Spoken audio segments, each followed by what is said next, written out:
गिरफ्तारी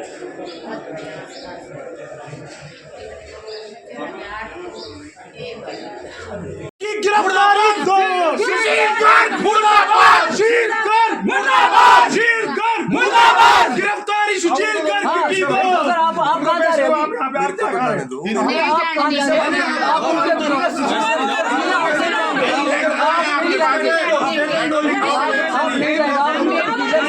ये जैसे ही विभाग के नोटिस में आया कि यहाँ पे इस तरह की घोटाला हो सकता था, तो हमने उसकी जांच करवाई। उसके बाद कमेटी को तुरंत प्रभाव से हटा के वहाँ पे एडमिनिस्ट्रेटर अपॉइंट किया गया था और ये लगभग 18 करोड़ का अमाउंट इसमें एम्बेजल किया गया था, जो पूर्व प्रबंधक कमेटी थी।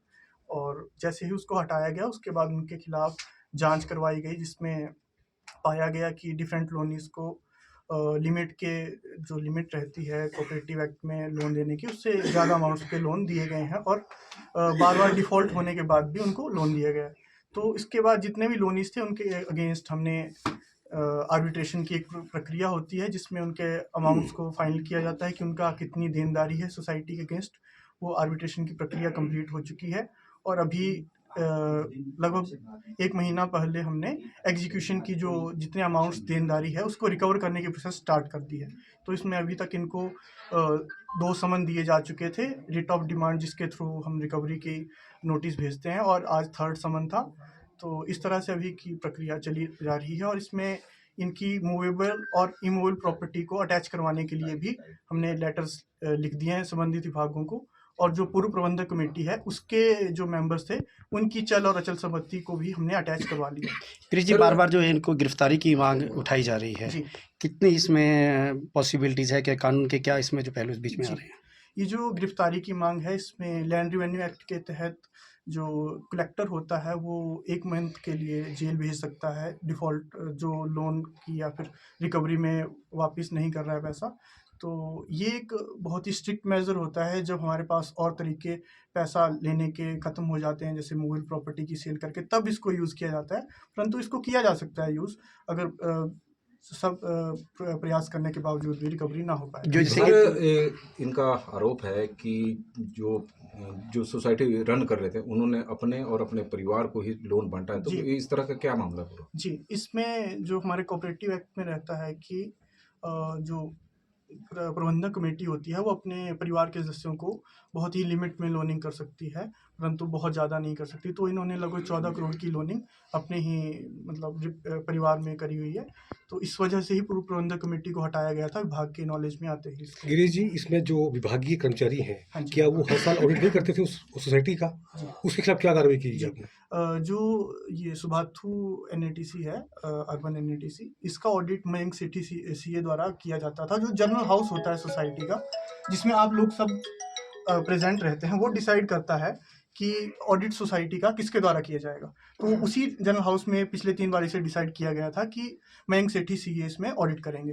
तो उस ऑडिट के बिहाफ पे जो हमने ऑडिट रिपोर्ट्स को जांचा, तभी यह सामने आया कि ये इसमें घोटाला हो सकता है और मयंक सेठी CA को जो है उनको, और ताकि ऑडिट ना कर पाए सोसाइटीज़ का, उनको जो एक पैनल ऑफ ऑडिटर्स होता है कोऑपरेटिव का, उससे बाहर करने की हमने रिकमेंडेशन कर दी है। जैसे कि जो है 20 करोड़ रुपए की देनदारी है, क्या जो ये लोग हैं उनकी चल और अचल संपत्ति क्या 20 करोड़ रुपए की है? अभी लगभग हमने 13 करोड़ की अटैचमेंट्स करा रखी है, जिसमें पूर्व प्रबंधक कमेटी और जो ये लोनीज हैं इनकी मिला के अभी तक इतनी हमने अटैच करवा रखी है प्रॉपर्टी। अभी और कुछ लोनीज हैं जिसमें हमने जो प्रेजेंट कमेटी है उसके मेंबर्स को उनके जो ज़मीन के कागजात हैं वो प्रोवाइड कराने के लिए लिखा हुआ है, जिसमें और अभी हम अटैचमेंट्स करवा पाएंगे। क्या उन्होंने कुछ पैसे अभी जमा कराए हैं फिलहाल? अभी जो कुछ लोनीज हैं उन्होंने 30 लाख रुपए जमा कराया था, स्टार्टिंग में कराया था जो जब आर्बिट्रेशन स्टार्ट हुई थी। अभी तक उसके बाद कोई रिकवरी नहीं आ पाई। तो निवेशकों को पूरा पैसा मिल जाएगा सर, क्या उम्मीद रखें? क्योंकि काफ़ी गरीब लोग भी हैं, पूर्व सैनिक भी है जिन्होंने यहाँ पर निवेश किया है पैसा। जी, जैसा कि मैंने बताया कि हमने अभी अटैच करवा रखी है प्रॉपर्टी 13 करोड़ की। तो जैसे ही इसकी ऑक्शन की प्रोसेस स्टार्ट हो जाएगी, जैसे उसके लिए ही ये सारी प्रोसेस स्टेप बाय स्टेप ही हम कर रहे हैं, तो उसके बाद ऑक्शन होने के बाद सारा पैसा मिलने की उम्मीद है।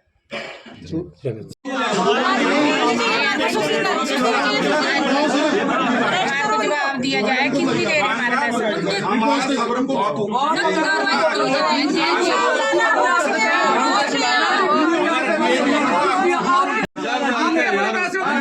दे रहे हैं आप आपको। कैसे उनका कैसे और स्टेटमेंट सुन के बस आगे क्यों नहीं आया आप रिटर्न स्टेटमेंट पेशी में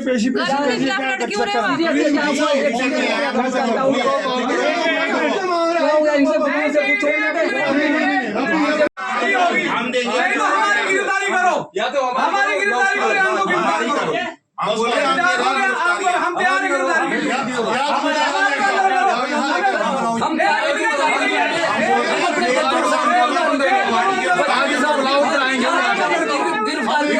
हम 1 मिनट नहीं देंगे, 1 मिनट नहीं देंगे। नहीं तो उनको घसीट के लाएंगे हम लोग जहाँ भी है। अभी पता नहीं लगेगा क्या हो जाएगा। मुस्लिम का सर अब लॉ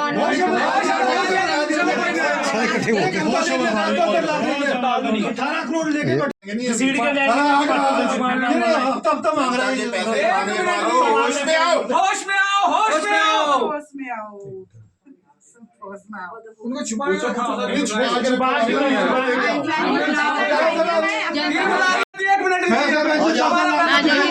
अंदर आ जाओ।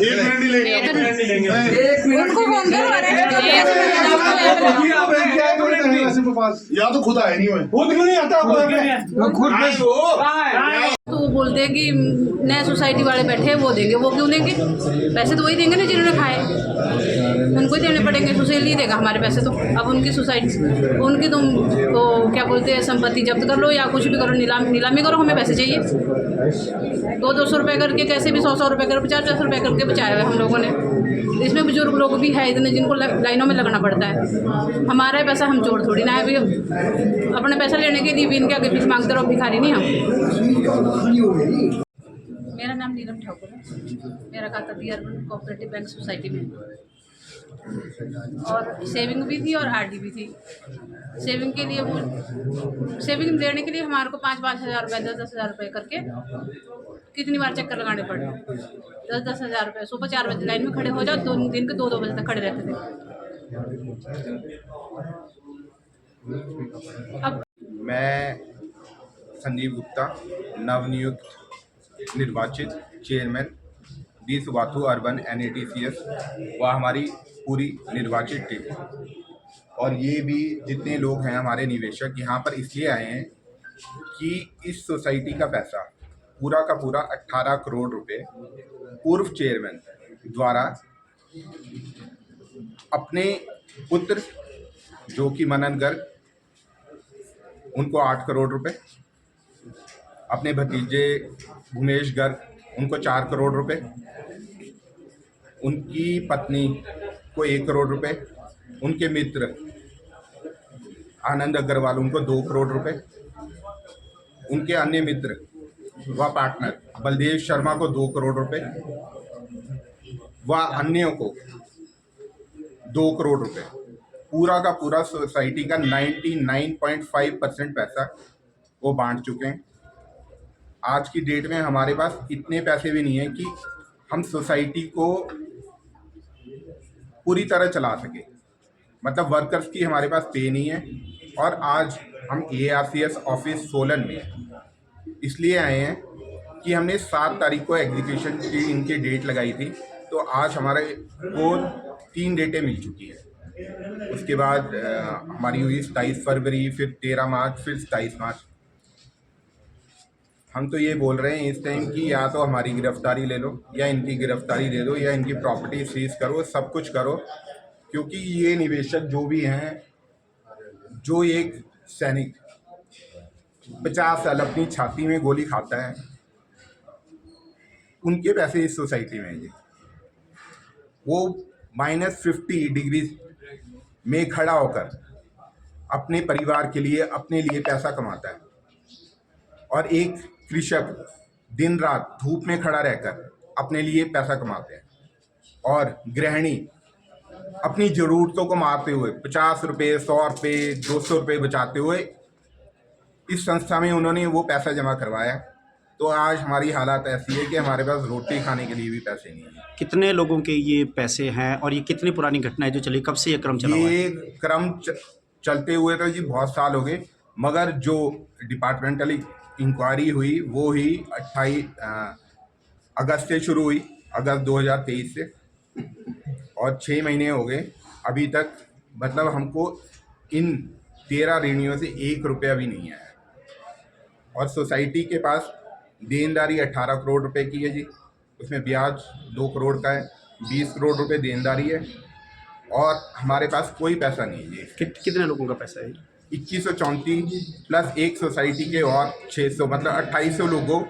और आप ये सोचो हर परिवार में 5 लोग जुड़े हैं तो 15,000 लोगों का पैसा है जी। 15,000 लोगों का पैसा, 15,000 लोगों का पैसा 13 लोगों ने खाया हुआ है।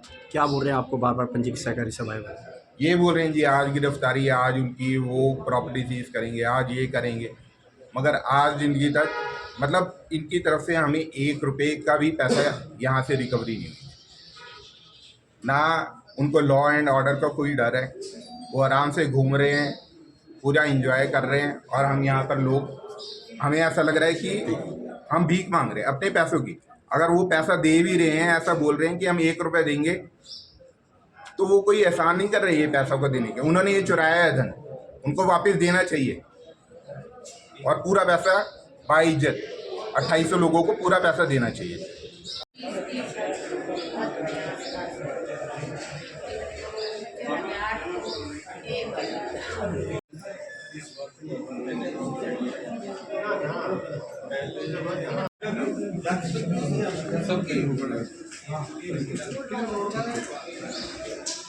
इस तरह के घोटाले सामने आने लगे और उसकी वजह से लोगों का पैसा डूब रहा है, लेकिन संबंधित विभाग ऐसा लग रहा है कि आंखें मूंद कर बैठे हुए हैं।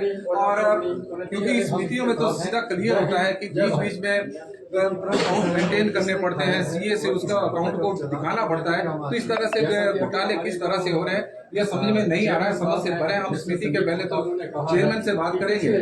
हमारा तो यही कहना है कि जनता के पैसों से ऐश करने वालों। सबसे पहले तो आप नाम बताएं अपना। मेरा नाम संदीप गुप्ता। संदीप जी, जो एक घोटाला आया है कितने का है, कितने निवेशक है और कब से इस तरह का? मतलब पिछले 12 सालों से जो पूर्व समिति द्वारा ऑडिट करवाया जा रहा था उसमें 5 लाख रुपए का उनको प्रॉफिट दिखाया जा रहा था। और आज मतलब जब से हम 3 महीने में बैठे हैं, हमने डिपार्टमेंटल ऑडिट करवाया तो उसमें 5 करोड़ रुपए का हमें लॉस है। मतलब वो एक फिक्शियस प्रॉफिट दिखाया जा रहा था पिछले 10 साल। अच्छा, दिखाया जा रहा था कि प्रॉफिट में है लेकिन घाटे में चल रहा है। हाँ जी, वो सीए ऑडिट से सब कुछ था। वो सीए ऑडिट के लिए भी हमने यहाँ पर लिखा है कि उनको भी ब्लैकलिस्ट किया जाए। और आज की डेट में ये है कि 20 करोड़ रुपए की देनदारी है और 18 करोड़ रुपए हमारा लेने वाला है। अगर वो पूर्ण के आपने ब्याज समेत पैसे भी दे रहे, फिर भी निवेशकों का 100 में से 10 पैसा गायब है। अच्छा, तो हम यही बोल रहे हैं कि इसमें विजिलेंस की जांच भी उठाई जाए और पूर्ण के ये बताया जाए कि वो हमारा पैसा कहाँ गया, पूर्व चेयरमैन ने वो पैसा कहाँ रखा है। समिति में कितने आपके मेंबर हैं? हमारे 2800 मेंबर हैं। उनका सबका पैसा लगा हुआ था? सबका पैसा, ये सारे लोग यहाँ पर खड़े हुए हैं जी। क्योंकि इस बातू का जो क्षेत्र है, जी, बातू का जो क्षेत्र है उसमें ग्रामीण भी है, सैनिक भी है, सैनिक परिवार भी है, तो उनका भी पैसा लगा हुआ। ये सैनिक क्षेत्र ही है जी। और इसका जो समिति का था पूरा 90 साल के जी आए हुए। अच्छा, इनके सबका लगा हुआ? 10-15 मतलब अपने पूरे जीवन की कमाई इन्होंने यहाँ पर लगा दी है जी इस समिति में। कितना पैसा है? अगर हम छोटी सी बात करें तो मैक्सिमम एक परिवार का कितना अधिक पैसा हो सकता है? जैसे मतलब हर परिवार का 5 लाख 10 लाख रुपए इस तरह से निवेशकों का पैसा है। छोटी छोटी रकम है, 10 लाख 15 लाख।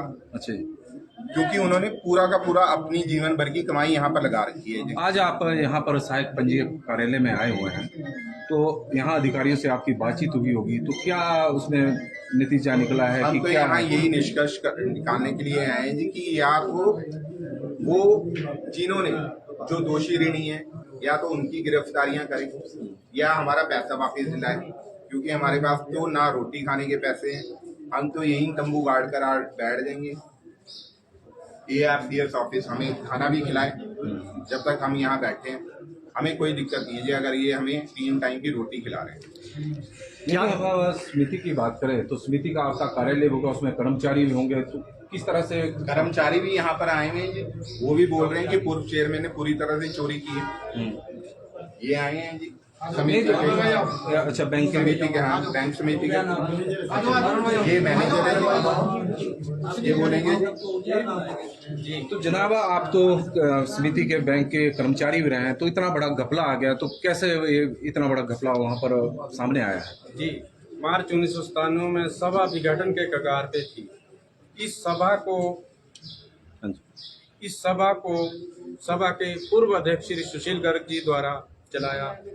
ये जो सारे निवेशक हैं उन लोगों की ने ही जोड़ा, लेकिन आज स्थिति ये है कि इन लोगों के जितने भी धन की कमाई है उन्होंने अपने परिवार के सदस्यों में निवेश किया, लोन लिया, और लोन आज इस स्थिति में है ना तो दे रहे हैं। अगर उनकी लोन की तो समिति के ऊपर लोन भी खड़ा है? नहीं, हाँ। समिति की अपनी समिति जो 13 लोनी है उन्हीं के परिवार के सदस्य हैं वो लोग। अच्छा, जब वो लोनी सभा को लौटाएंगे तो इन निवेशकों का पैसा वापस तभी होगा जी। तो अगर हम जैसे मैडम हैं तो इनका कितना पैसा जी आप लोगों का? इनका किसका 2 लाख है जी, किसी का 5 लाख है, किसी का 10 लाख है जी। हाँ जी, आपका 60,000। तो कब निवेश किया था आपने पैसा? 5 साल हो गए, तो पैसा वापस नहीं हो रहा है। तो समिति वालों से कभी गए आप बैंक में, तो क्या बोल रहे हैं? नहीं दे कि पैसा है नहीं? है नहीं, जब होगा तो बताएंगे। अच्छा जी। नहीं, देखिए तो पैसा तभी आप लोग कर्मचारी थे, तो उससे पहले क्यों आप लोग इस मामले को नहीं उठा पाए? क्योंकि जिम्मेवारी तो आपकी भी बनती है, क्योंकि आप उस समिति के कर्मचारी रहे, अधिकारी रहे। वो ये कहते थे कि मैंने इस सभा को चलाना है। अच्छा जी। कैश इन हैंड वही रखते थे, पूरा मतलब जो कंट्रोल था वो सिर्फ एकमात्र सदस्य सुशील गर्ग की थे जी। अच्छा जी। लोन वही बांटते थे, लोग अगर लोन लेना हो तो उन्हीं के पास जाते थे जी। अच्छा, तो आप साइन ही करते थे? जी, साइन ही। ये सच है सर। और समिति के चेयरमैन भी मैनेजर जो, हाँ जी, आखिर आप बताएंगे कि क्या कारण है कि आप लोग इतने यहाँ पे एकत्रित हुए हैं और गिरफ्तारी की मांग कर रहे हैं? क्या कारण है कि ना उनकी गिरफ्तारी हो पा रही है? कोई दबाव है, क्या है ऐसा सब? ये तो ARCS ऑफिस बताएगा कि ARCS has the power as a collector to arrest them for 1 month. और हम ये ARCS ऑफिस और नड्डा जी से ये दरख्वास्त करते हैं कि वो अपनी पावर्स का पूरी तरह इस्तेमाल करके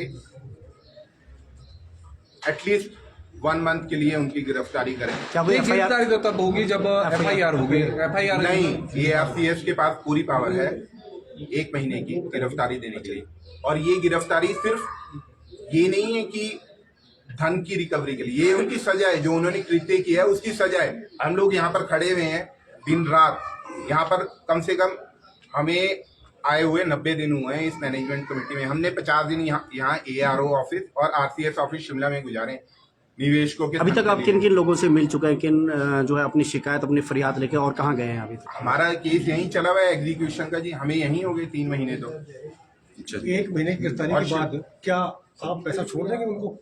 सिर्फ जेल में जाना सजा है जी, पैसा फिर भी खत्म नहीं होगा उनका। नहीं, तो एक गिरफ्तारी की बात मांग कर रहे हैं ना, आपने FIR तो कराई नहीं है, आप चेयरमैन हैं, आप FIR मगर ARCS के पास खुद पावर है, और आज उन्होंने वारंट निकाले हैं। हम इसीलिए यहाँ पर इकट्ठे हुए हैं।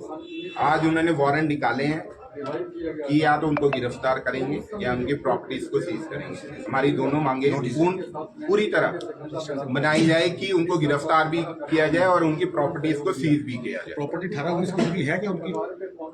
वो तो आने वाला वक्त बताएगा। प्रॉपर्टी सीज तो करो, चाहे 1 करोड़ की हो, 2 करोड़ हो, लोगों को, निवेशकों को उनका धन तो मिलना शुरू हो। आपस में 13 के 13 लोग बोल रहे हैं, हमने तो रिटर्न में भी दिया RCS ऑफिस शिमला की, विजिलेंस की जांच बिठाई जाए उस पर। वो बिठाई जाए तो हाँ, FIR होनी चाहिए ना। वो विजिलेंस में भी FIR होगी पहले।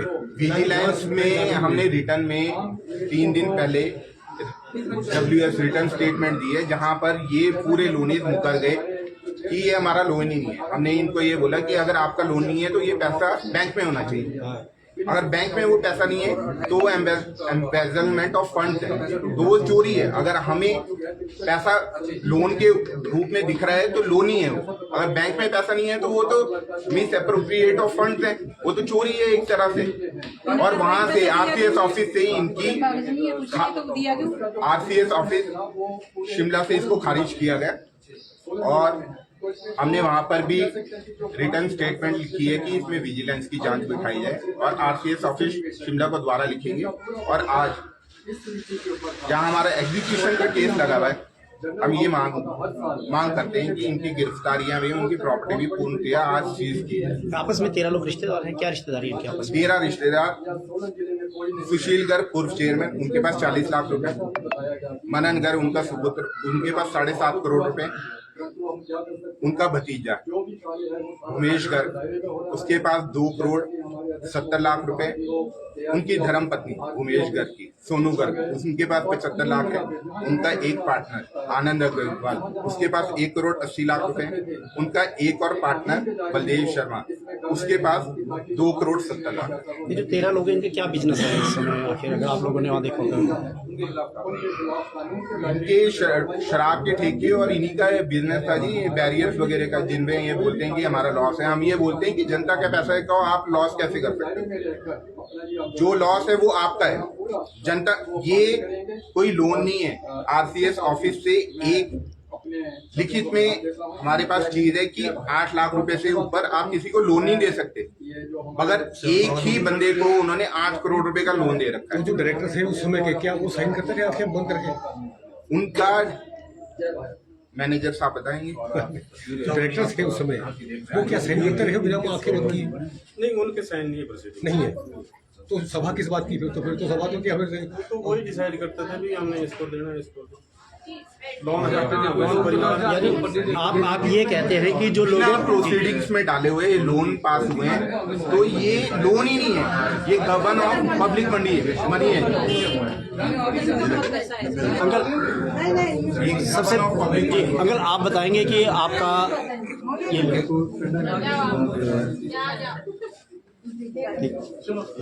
सबसे पहले तो आप अपना नाम बताएं।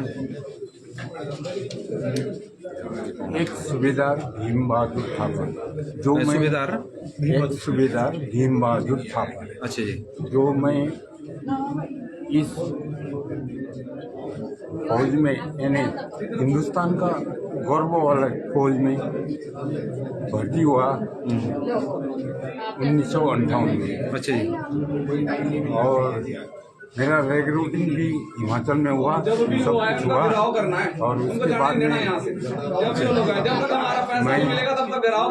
62 साल का लड़ाई, 65 का लड़ाई और 71 की लड़ाई, ये तीनों लड़ाई में मैंने, मतलब 62, 65 और 71 की तीनों लड़ाइयाँ लड़ी? तीनों लड़ाई लड़ी।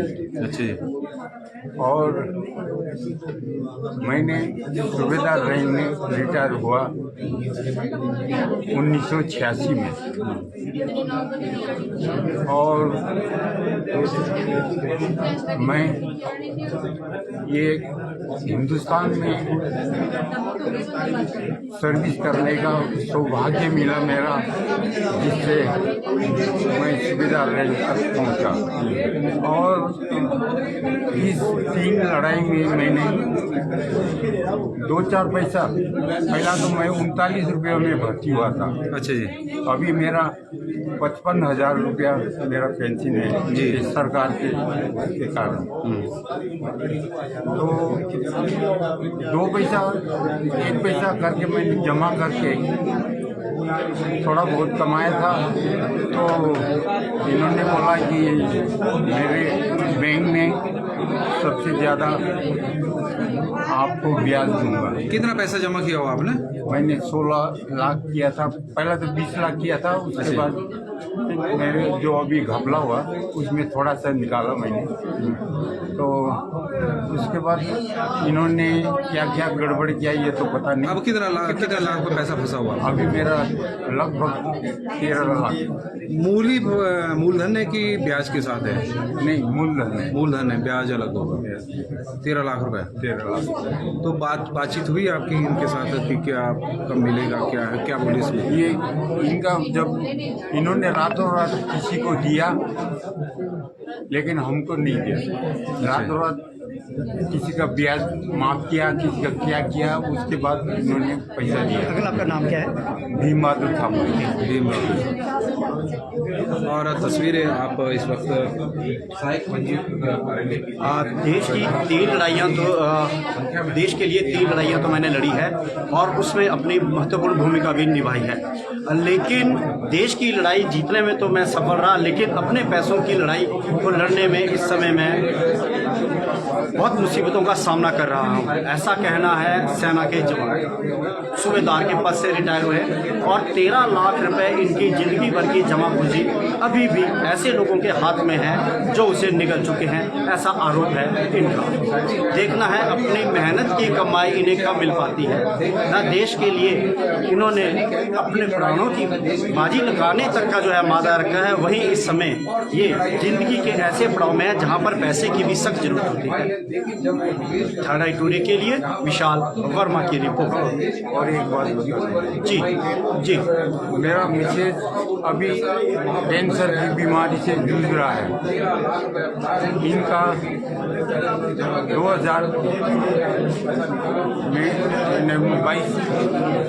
2022 में इनको कैंसर हुआ। किसको पता कैसे? मेरा मिसेज को।